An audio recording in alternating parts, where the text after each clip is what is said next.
syndicats de pharmaciens d'officine appellent à la grève des gardes aujourd'hui et demain. Et pour tout comprendre, nous sommes avec Cyril Colombani. Bonjour Monsieur Colombani, vous êtes le porte-parole de l'Union des syndicats des pharmaciens d'officine. Les pénuries, je crois, font partie des raisons de la colère. Concrètement, que se passe-t-il ?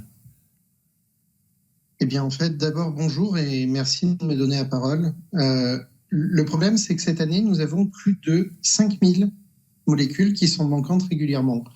Vous-même, sur le plateau, ou les gens qui sont en train de nous regarder, ont de plus en plus de mal à trouver des médicaments. Mais en parallèle, les pharmaciens ont de plus en plus de mal à se les procurer. On n'a jamais connu une telle pénurie. On estime aujourd'hui que par pharmacie, c'est un minimum de 12 heures par semaine que l'on passe pour trouver ces médicaments-là. Quelles conséquences là, au quotidien dans les pharmacies ? Je pense aux clients qui sont privés de soins et je crois qu'on a un problème de liaison avec Monsieur Colombani. On va essayer de reprendre la liaison dans quelques instants. Il y aura des pharmacies de garde. On va peut-être en parler avec vous. Comment ? Il y aura des pharmacies de garde. Non, mais je vous dis ça pourquoi ? Parce que je pense... Alors, il y a des pharmacies qui sont réquisitionnées, voilà, en l'occurrence. Je pense à des personnes âgées qui auraient un besoin urgent de médicaments et qui, à mon sens, ne devraient pas totalement trouver porte close. Je pense à eux en priorité. On a retrouvé la liaison avec Cyril Colombani.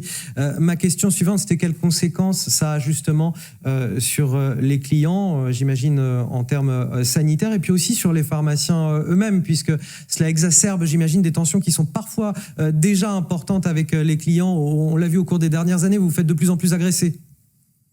Alors, ça augmente les agressions, ça augmente l'incompréhension, ça augmente la fatigue des pharmaciens, et ça augmente surtout le fait qu'il y a de moins en moins de gens qui ont envie de faire ce métier. On ne fait pas ce métier-là pour passer 12 heures par semaine à chercher des médicaments. On est là pour soigner les gens.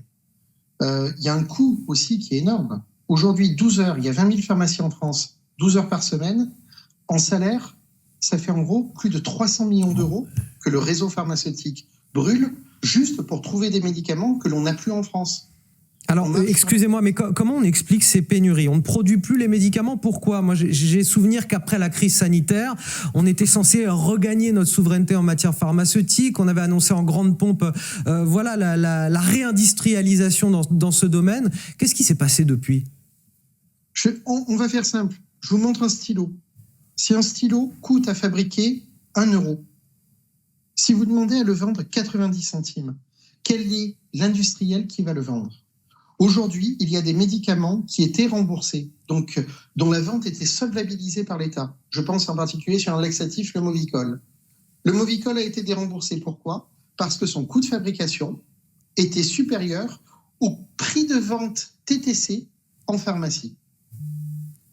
Et on peut faire des choses comme ça, mais on peut le faire sur des dizaines et des dizaines d'exemples.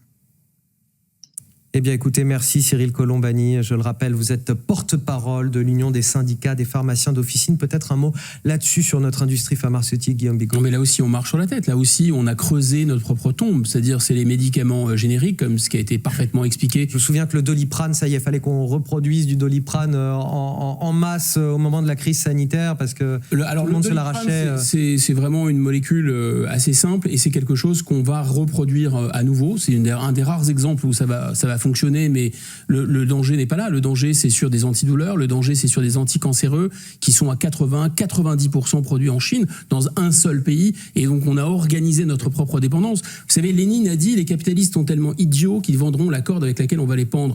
Je pense que le Parti communiste chinois se frotte les mains, évidemment. C'est ça qui s'est produit.